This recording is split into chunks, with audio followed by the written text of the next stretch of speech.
Hey there, I'm Pauline from CutsunSVG. Welcome to day 12 of my 30-day design challenge.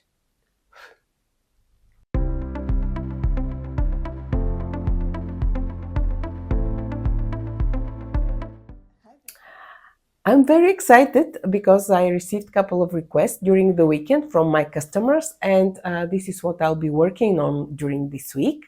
The first request is for a cute bear holding a red heart. So I think there is a love message behind this one.